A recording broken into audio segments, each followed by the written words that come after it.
Salam alaikum, bonjour tout le monde. Aujourd'hui, on va continuer, toujours dans les traitements des déshydratations.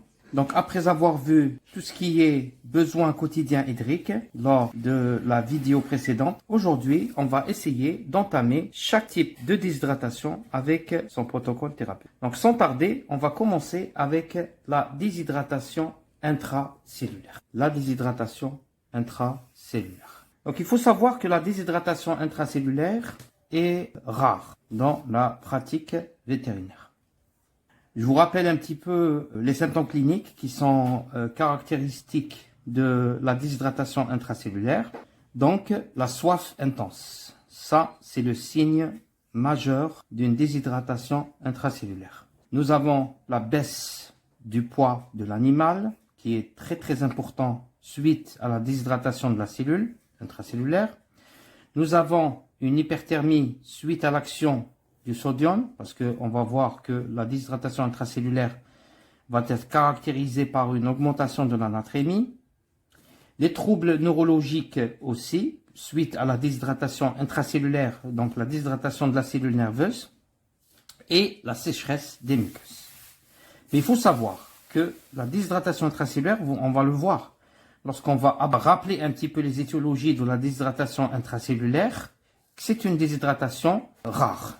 Donc, voici un petit rappel sur les étiologies. Donc, les étiologies de la déshydratation intracellulaire pouvaient être soit un gain d'osmole, donc un apport sodé. Un apport sodé, là, par exemple, chez le chien, c'est les intoxications à l'eau salée. Lorsque le chien se baigne, dans des cas, surtout la première baignade, il peut avaler une quantité non négligeable d'eau de mer et donc d'eau salée. Il y a une autre étiologie de l'apport sodé ou de gain d'osmole, c'est les intoxications à la pâte à modeler. Les enfants utilisent pour leur ashghal yadawiya. Donc la pâte à modeler possède un taux de sel très important et donc des fois des chiens en avalant de la pâte à modeler sont intoxiqués par le sel. Nous avons aussi les causes iatrogènes. Alors les causes iatrogènes, ce sont toutes les causes provoquées par le clinicien lui-même.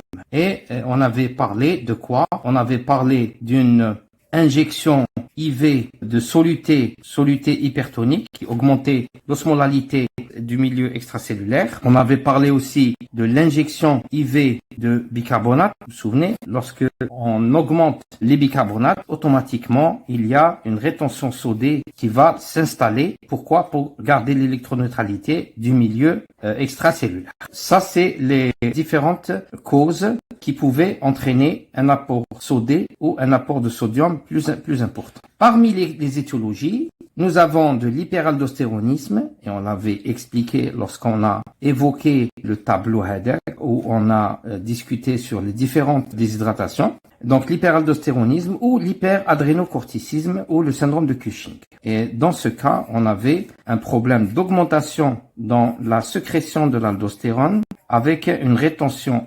exagérée de sodium.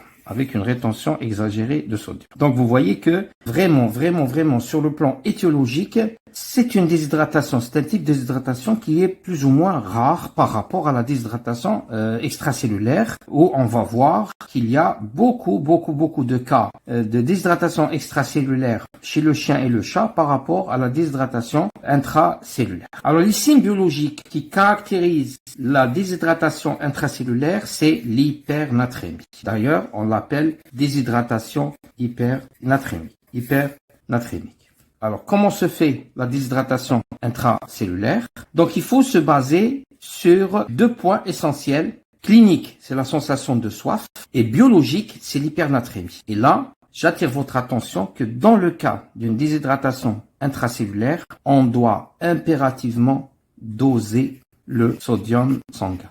On doit obligatoirement doser le sodium sanguin pour pouvoir régler une déshydratation intracellulaire. Alors, le dosage du sodium sanguin, on va avoir une natrémie supérieure à 150 millimoles par litre. Là, on confirme une déshydratation intracellulaire. Une natrémie supérieure à 150 millimoles par litre, c'est une déshydratation intracellulaire confirmée. Maintenant, le choix du soluté. Quel est le soluté qu'on va utiliser pour corriger une déshydratation intracellulaire? C'est, si vous vous souvenez, le glucosé à 5%. Pourquoi? Parce que le glucosé à 5%, il avait une vitesse de diffusion et une quantité de diffusion qui avoisinait les 75% en intracellulaire. D'accord? Ça veut dire que 1 heure après son injection, 75% du volume total injecté va se retrouver au niveau intracellulaire. D'accord? Et autre chose, le glucosé à 5%, il est dépourvu de sodium. Et donc, l'eau qui est contenue dans le glucosé 5%, elle va apaiser un petit peu, elle va diluer cette natrémie qui existe au niveau du milieu extracellulaire. Donc, le liquide de choix pour les déshydratations intracellulaires, c'est le glucosé à 5%.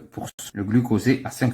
Maintenant, quelle est la quantité à injecter ou à perfuser? Là, la quantité à injecter va être en fonction de la natrémie. Si on ne peut pas doser la natrémie lors d'une déshydratation intracellulaire, on ne peut pas connaître la quantité de glucosé à 5% qu'il faut injecter. Pourquoi? Parce que la formule, elle est là. La formule, alors que dit la formule? Le volume en litres, le volume à injecter en litres, égale à 0,6, ça c'est un coefficient, fois le poids vif en kilogrammes, fois la natrémie calculée, moins 145 sur 140. Donc vous voyez que dans la formule de calcul du volume à perfuser en cas de déshydratation intracellulaire, la natrémie est un facteur très très important. La natrémie est un facteur très très important. Donc pour connaître le volume exact de glucosé à 5% qui est donné pour corriger une déshydratation intracellulaire, il faut connaître la natrémie. Voilà. Là, on peut éventuellement prendre un exemple. On peut prendre un exemple dans le calcul du volume à injecter lors d'une déshydratation intracellulaire. Donc, on va se baser sur la formule déjà décrite. Donc, volume à injecter, à perfuser en litres égale 0,6 fois le poids vif fois le taux de sodium calculé moins 145 sur 145. D'accord? Le chien pesait 10 kg. La natrémie, elle était de 160 millimoles par litre. Donc, après notre calcul, on a trouvé un volume à injecter de 620 millilitres de glucosé à 5%.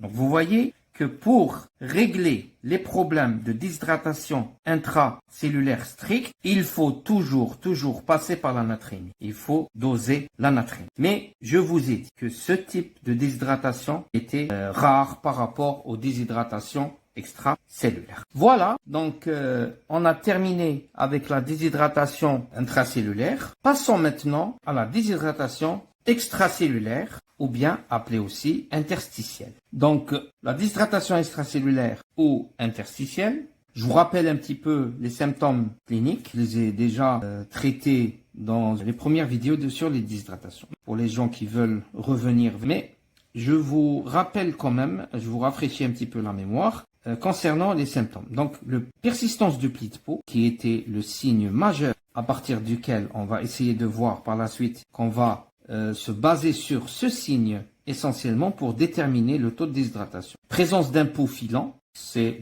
un signe d'hypovolémie. La hausse du temps de recoloration capillaire, c'est ce qu'on appelle le TRC. La tachycardie, surtout lorsqu'il s'agissait d'un phénomène de compensation. Et la difficulté à poser un cathéter veineux périphérique. Et je présume qu'il y a beaucoup de praticiens qui sont tombés dans ce phénomène lorsqu'ils voulaient traiter ou lorsqu'ils voulaient corriger une déshydratation. Donc la difficulté à poser un cathéter veineux périphérique, d'accord? Et la diminution du volume urinaire. C'est ce qu'on appelle l'oligoanurie ou l'oligurie, d'accord? Donc vous voyez que ce sont des signes plus fréquents en clinique. Je sais que la plupart des praticiens ont eu déjà affaire à ce type de déshydratation et on va essayer de voir par la suite lorsqu'on va aborder deux cas cliniques que je vous ai choisis, que ce sont des pathologies fréquemment rencontrées en clinique vétérinaire. Maintenant, comment calculer le taux de déshydratation? Je vous ai toujours préparé un tableau pour vous rafraîchir un petit peu la mémoire. Le tableau, donc, on se basait sur certains critères cliniques pour calculer le taux de déshydratation. Et le taux de déshydratation, il doit être calculé parce qu'il va rentrer dans la formule à partir de laquelle on va essayer de régler le problème de déshydratation extracellulaire. D'accord? Donc à 3%, il y avait amorce d'un pli de peau. C'est-à-dire que le pli de peau, il existait mais il disparaissait. C'est-à-dire que le pli de peau ne persistait pas. D'accord? À 3%. Si le pli de peau est existant, on était à 5%. Donc à partir du pli de peau uniquement, vous avez 2 degrés de déshydratation ou 2 taux de déshydratation. D'accord? Amorce d'un pli de peau, c'est le 3%. Le pli de peau existant, c'est le 5%. Si le pli de peau est persistant, associé à des urines concentrées, ça veut dire qu'il y a un problème de déshydratation et d'oligoanurie qui va s'installer. Temps de recoloration capillaire, c'est ce qu'on appelait le TRC, qui était compris entre 2 et 3 secondes. Donc, il était supérieur à 2 secondes. Muqueuse buccale sèche. Donc, si vous retrouvez tous ces signes cliniques, vous êtes en 7% de déshydratation. On continue. Si le pli de peau est très persistant, avec rétraction des globes oculaires, c'est ce qu'on a appelé l'énophthalmie.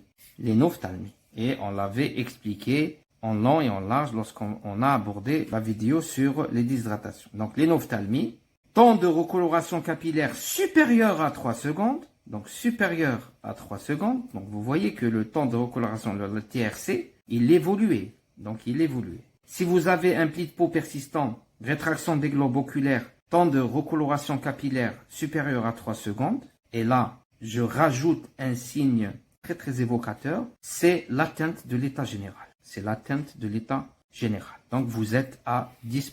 À 12%, on est devant un état de choc hypovolémique qui nécessite un autre protocole thérapeutique qu'on va essayer de voir lorsqu'on va aborder le choc ou les différents types de choc. Maintenant, on a déterminé le taux de déshydratation à partir des signes cliniques. Qu'est-ce qu'il nous reste? Il nous reste la détermination du volume à perfuser. Alors, le volume à perfuser, il est donné à partir d'une formule, toujours. C'est pour cette raison que dans le titre, je vous ai mis les formules. Donc, les formules des déshydratations extracellulaires sont données par la formule suivante, que tout le monde connaît. V en litres égale PV en kilogrammes fois le taux de déshydratation. Donc, vous voyez que le taux de déshydratation est un facteur très important. Si on n'arrive pas à définir le taux de déshydratation, on ne peut pas calculer le volume à perfuser. Et on va essayer de voir des exemples de comment calculer ce volume en litres. Alors, ça c'était la détermination du volume à perfuser. Maintenant, le choix du soluté. Comme dans le cas d'une déshydratation intracellulaire, on avait parlé de glucosé à 5%, le soluté de choix pour la réhydratation lors d'une déshydratation extracellulaire, c'est le Ringer lactate ou le NaCl 0,9%. Pourquoi? Parce que ces deux composants, ces deux liquides de remplissage, ils étaient donc caractérisés par quoi? Par une bonne diffusion en interstitium, dans l'interstitium. Et donc, c'était les solutés de choix. D'accord? Donc, on a déterminé le taux de déshydratation, on va déterminer le volume et on a choisi le soluté. Passons maintenant à un exemple. Donc, exemple, un chien de 14 kg, déshydratation extracellulaire estimée à 7%. D'accord? Donc, qu'est-ce qu'on va utiliser comme formule?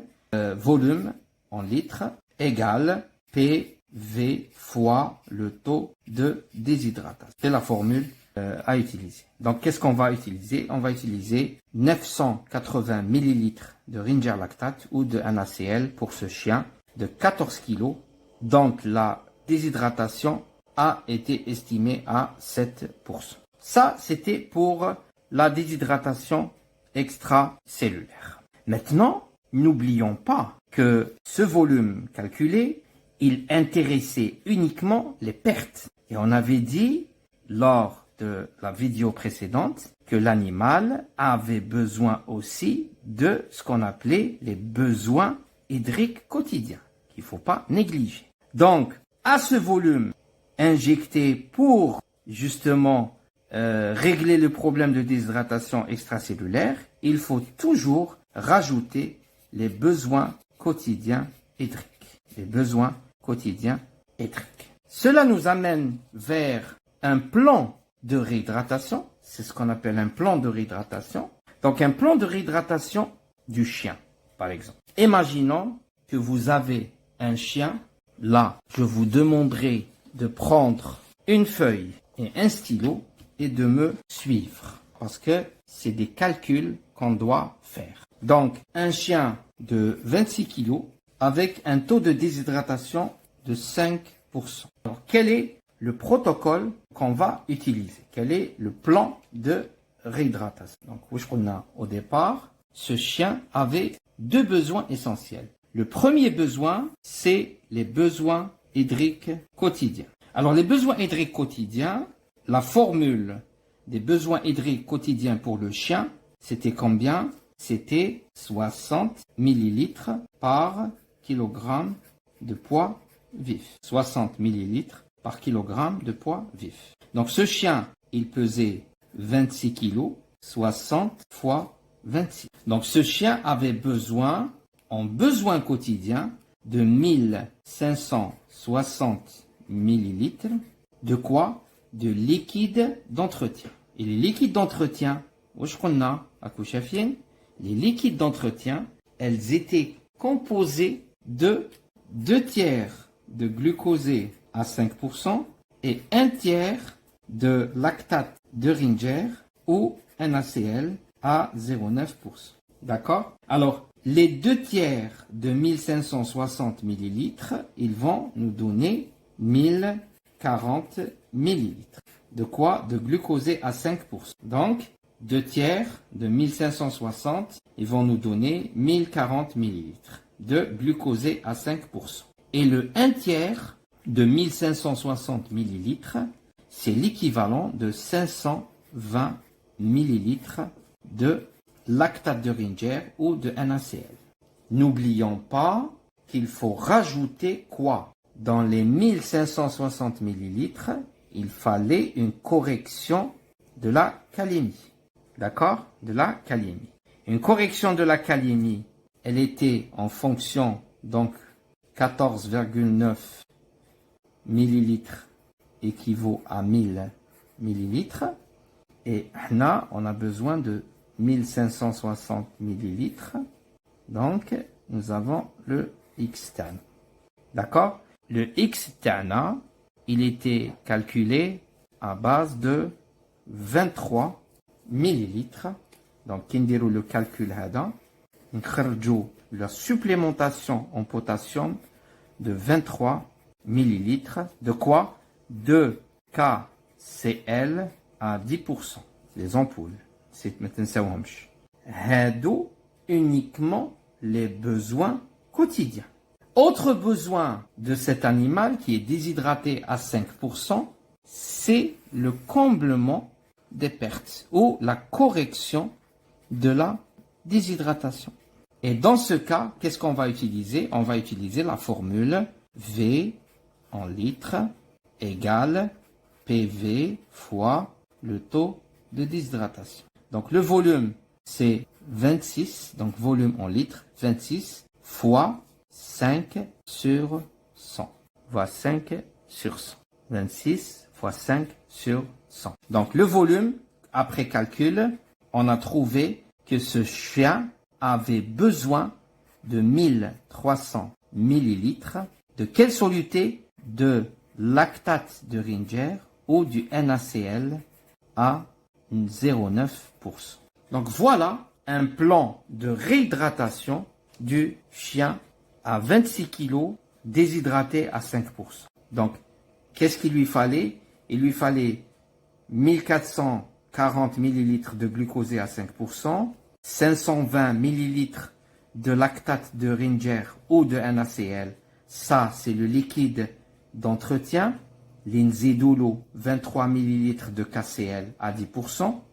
Ajouté à 1300 millilitres de lactate de Ringer ou du NaCl à 0,9%. Ça, c'est le protocole de réhydratation d'un chien à 26 kg qui a une déshydratation de 5%.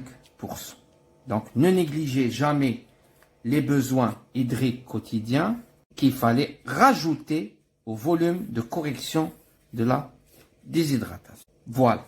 Nous à notre exemple et on va passer au plan de réhydratation chez le chat. Donc ça c'était chez le chien, d'accord? Donc besoin hydrique quotidien était calculé à base de 60 millilitres par kilo, d'accord?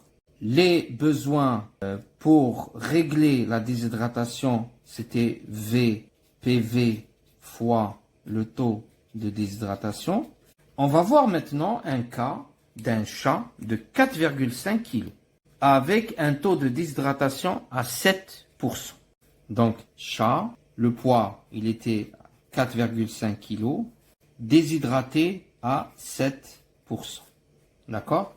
La même procédure. Donc, ce chat a besoin de quoi? De besoins hydriques quotidiens. Et on avait dit que chez le chat, les besoins hydriques quotidiens étaient calculés sur la base de 40 millilitres par kilogramme. Donc, qu'est-ce qu'on va faire? On va faire 40 fois 4,5 millilitres. Et on va trouver 180 millilitres. Alors, les 180 millilitres, ils sont constitués de quoi? Ils sont constitués 2 tiers de glucosé à 5% et d'un tiers de lactate de Ringer ou du NaCl à 0,9%. Alors, 2 tiers de 180 fois 2 divisé par 3, nous avons 120. Donc, 120 millilitres de glucosé à 5% et le 1 tiers de 180, 60 millilitres de NaCl ou de lactate de Ringer. Ça, c'est le liquide d'entretien. On doit rajouter à ces 180 millilitres du potassium. La même chose, 14,9 équivalent de 1000 x 180. Donc, 14,9 fois 180 sur 1000, 2,6. Donc, il avait besoin de 2,6 millilitres de KCl à 10%. Ça, c'est les besoins hydriques quotidiens. Associé à ça, ajouté à ça, il avait besoin aussi de régler sa déshydratation. Et donc, le règlement de la déshydratation, il se faisait sur la base de quoi? V égale PV fois le taux de déshydratation, puisqu'il s'agit d'une déshydratation extracellulaire. Donc V égale 4,5 fois le taux de déshydratation qui était 7 sur 100. On calcule 0,3 litres fois 0,3 litres fois 1000, 315 millilitres pour régler les problèmes. 315 millilitres de quoi? De lactate de Ringer, de NaCl à 0,9%. Donc, je vous donne un conseil. Toujours préparer votre liquide d'entretien pour rajouter le potassium. D'accord? Vous le mettez à côté. Vous réglez le problème de déshydratation après calcul. Et vous rajoutez les liquides, les 180 millilitres. Les 180 millilitres constitués de 60 millilitres de NaCl à 0,9% et de 120 millilitres de glucosé à 5%. D'accord? Ça, c'est des exemples que je vous ai mis pour voir un petit peu le protocole de fluidothérapie chez le chien et chez le chat. On va terminer, Inch'Allah, par des cas cliniques réels qui ont été consultés dans un cabinet et que j'ai essayé de reporter fidèlement. Et on va discuter sur le protocole de réhydratation de chaque cas. Donc, premier exemple, c'est un chien, Léon. Chien de 4 mois, non correctement vacciné. Il était présenté en consultation pour motif vomissement et diarrhée hémorragique. À l'examen, on a retrouvé les signes suivants. Donc la température rectale, elle était de 40,5. Il y avait persistance de plis de peau, un TRC, un temps de remplissage capillaire supérieur à 2 secondes, urine en petite quantité et concentrée. Les autres paramètres sont normaux. Ça veut dire sur le plan cardiaque, sur le plan respiratoire, sur le plan muqueuse et ainsi de suite. Le poids de l'animal est de 12 kg. Donc, devant une forte suspicion de parvovirose, un test copro-antigénique a été réalisé et s'est avéré positif. Donc, c'est un cas de parvovirose. Bien sûr, dans cet exposé, dans cette vidéo, je ne vais parler que des problèmes hémodynamiques, c'est les problèmes de déshydratation. C'est-à-dire, je ne vais pas citer les traitements adjuvants. Parce que la réhydratation, dans ce cas, c'est le secret de la réussite. Vous savez que la parvovirose est une maladie très très dangereuse, généralement mortelle, mais si elle est prise à temps, avec un bon protocole de réhydratation, on peut sauver des cas. Donc, allez-y, prenez vos stylos et vos feuilles. On reporte le cas. Donc, c'est un chien, 4 mois, 12 kilos. Alors, d'après vous, est-ce que c'est des signes d'une déshydratation intracellulaire ou une déshydratation extracellulaire? Regardez. Persistance de plis de peau, TRC supérieur à 2 secondes, urine petite quantité, concentrée, les autres paramètres. Donc, si on revient, on est en train d'apprendre. Donc, si on revient vers le fameux tableau, donc, plis de peau persistant, urine concentrée, temps de coloration capillaire TRC comprise entre 2 et 3 secondes. Donc, il ne peut s'agir que d'une déshydratation extracellulaire. Causée par quoi? Causée par les vomissements et la diarrhée. Et puisque il y avait plis de peau persistant, urine concentrée, temps de coloration capillaire comprise entre 2 et 3, donc supérieur à 2, à combien on pouvait estimer la déshydratation de ce chien? On pouvait estimer la déshydratation à 7%. Donc, si un chien suspect de déshydratation est présenté en consultation, la première des choses, c'est déterminer le type de déshydratation. Généralement, le type est déduit à partir des signes cliniques. On aurait aimé avoir des mini-laboratoires au niveau des cabinets et des cliniques pour des dosages de sodium, de natrémie. Parce que le dosage de la natrémie, il va être radical. Il va nous différencier entre tout ce qui est intracellulaire et extracellulaire. D'accord? Mais, donc on va déterminer le type de déshydratation selon les signes cliniques et les étiologies. Ok? Après avoir déterminé le type de déshydratation, on calcule, ou là on détermine le pourcentage de déshydratation. Moi, la détermination du pourcentage de déshydratation, le calcul du besoin quotidien, ou calcul du volume à perfuser pour lutter contre la déshydratation. Lutter contre la déshydratation. Pour le liquide des besoins quotidiens, c'est un 2 tiers glucosé et 1 tiers NaCl ou lactate de Ringer.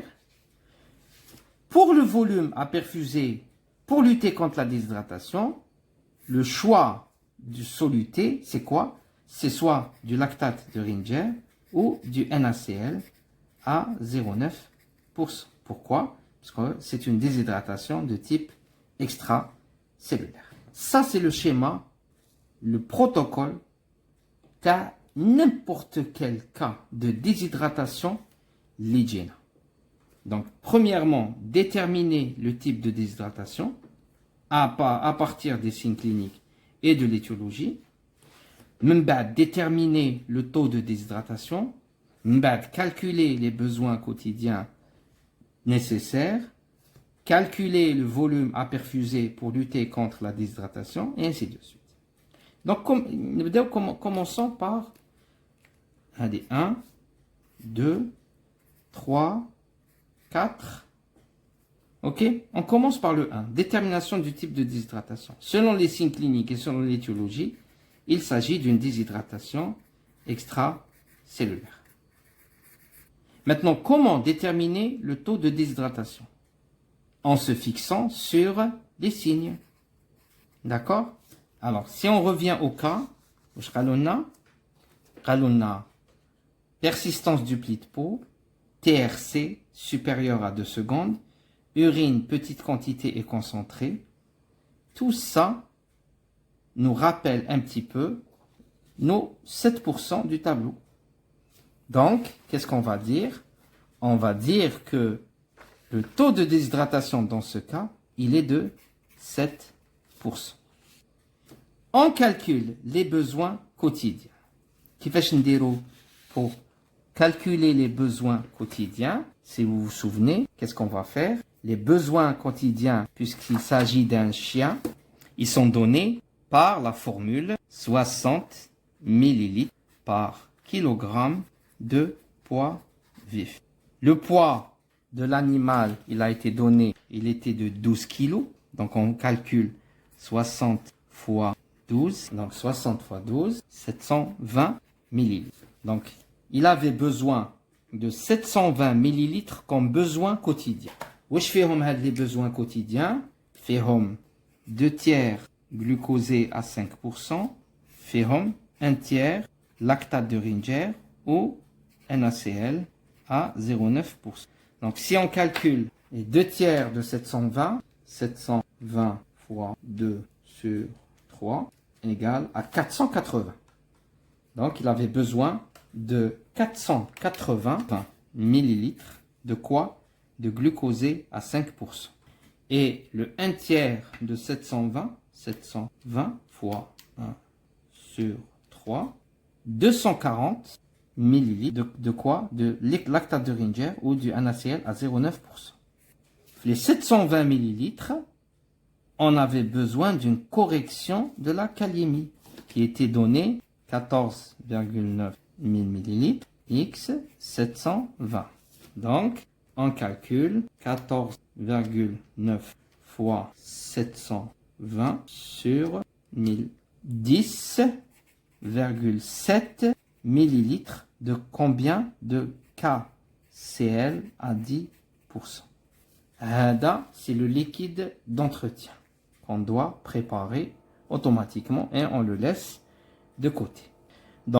Donc première étape, c'était la détermination du type de déshydratation.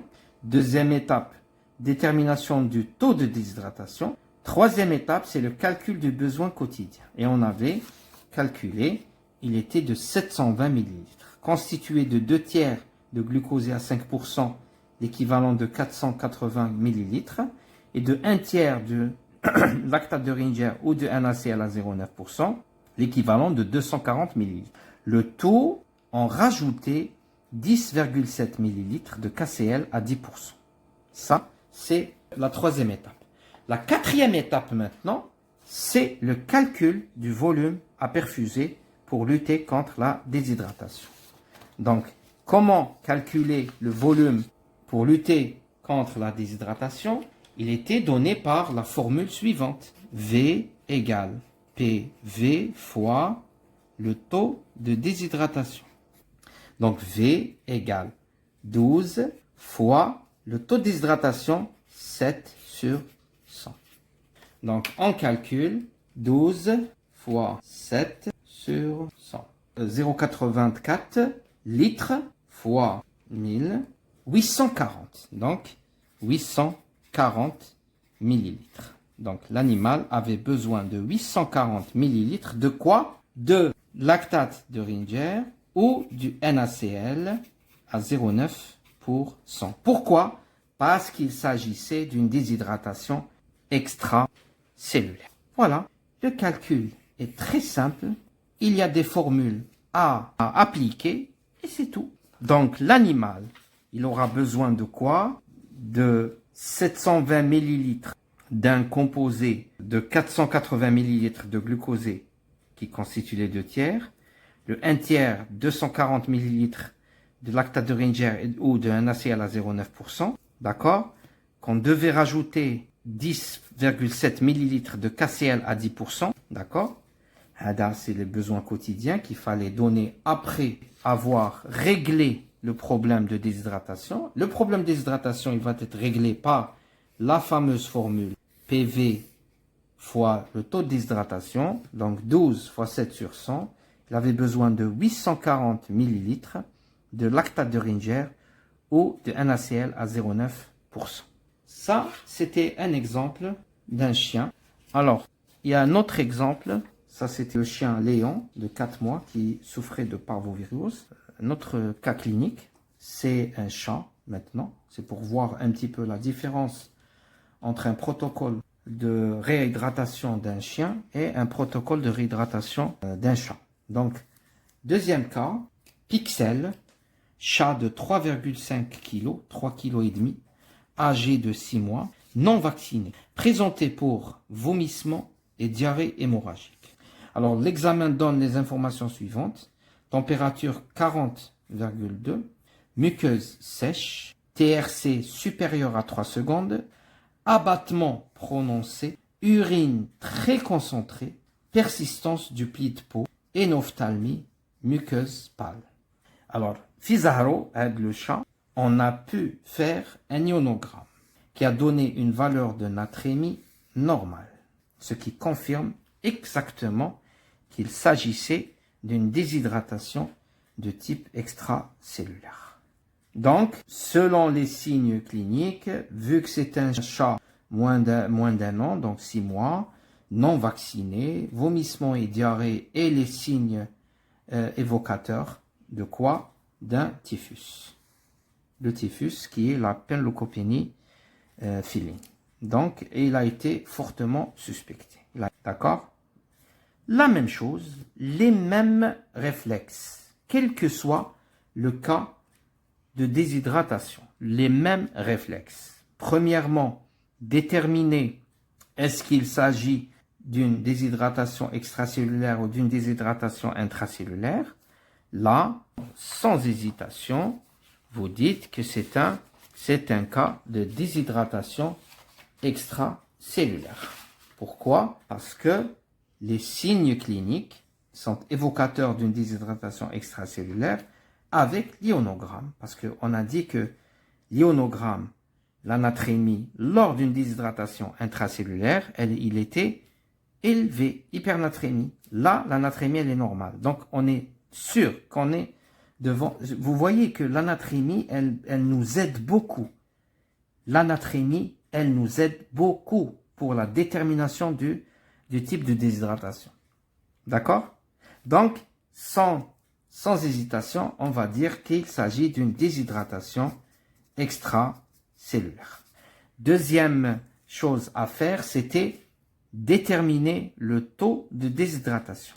Alors, le taux de déshydratation, il était calculé. Donc, on revient vers le fameux tableau et on va voir les différents signes qu'on a vus. Donc, on commence. Muqueuse sèche. TRC supérieur à 3 secondes.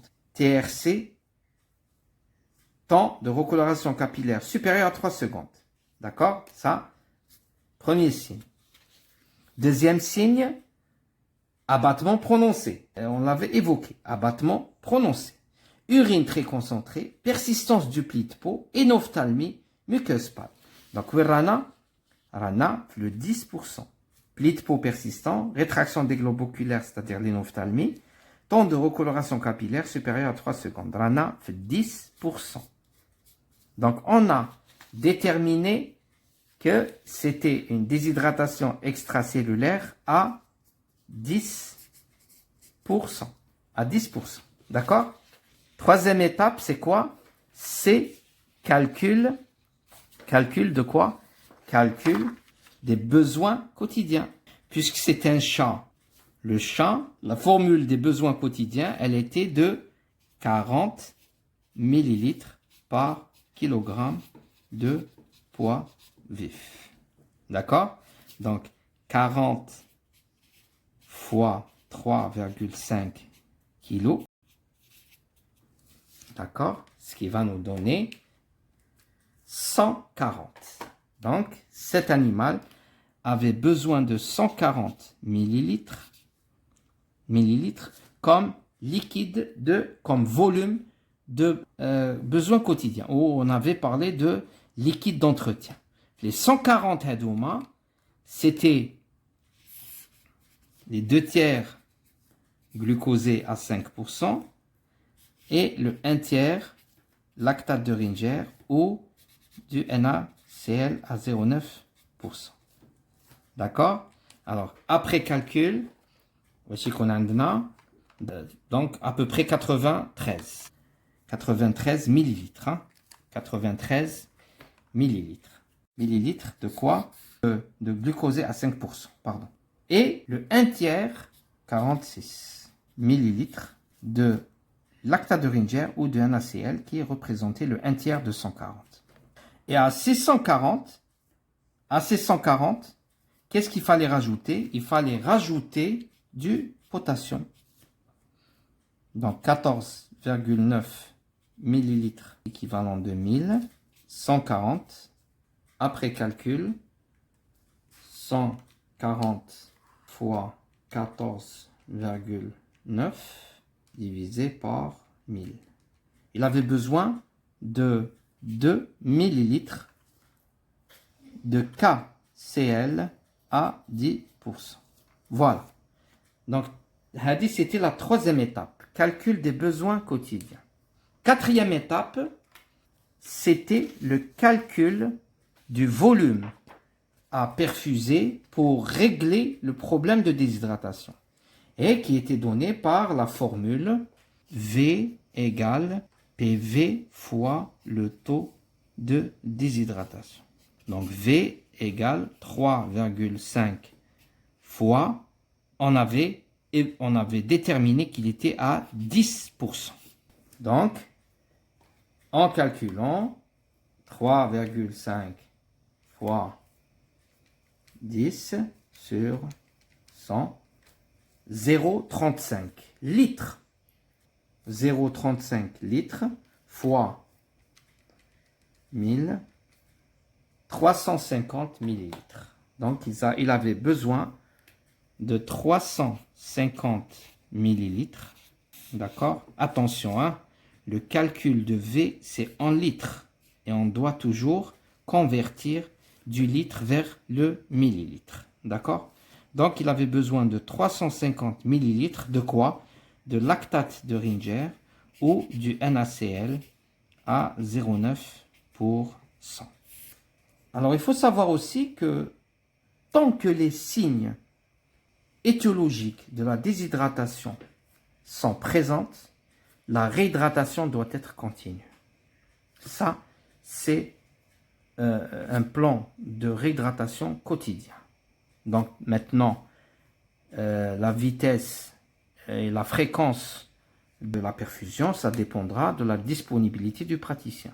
Il est préférable que cette quantité soit étalée dans les 24 heures. Habada l'oukan yikoun, un étalement de cette quantité dans les 24 heures. Mais je sais que des fois, on n'est pas très disponible au niveau du cabinet.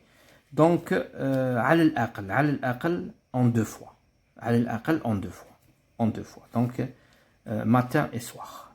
Voilà, donc nous avons terminé avec les formules, les demandituhum kamel ou hawustu alayhum. C'est des calculs. Le plus important, c'est de déterminer le type de déshydratation. هذا هو مربط الفرس. C'est le plus important. C'est la chose la plus importante dans la thérapie liquidienne. C'est la détermination du type de déshydratation. Parce que si on détermine mal le type de déshydratation, le liquide qu'on va utiliser risque de ne pas donner les résultats adéquats. D'accord? Donc, nous avons terminé avec le chien et le chat. On va se rencontrer, Inch'Allah, dans une prochaine vidéo pour aborder les bovins. Donc, les bovins adultes et les veaux. Les veaux, hein, ça va être un grand paquet, Inch'Allah. Merci et à la prochaine.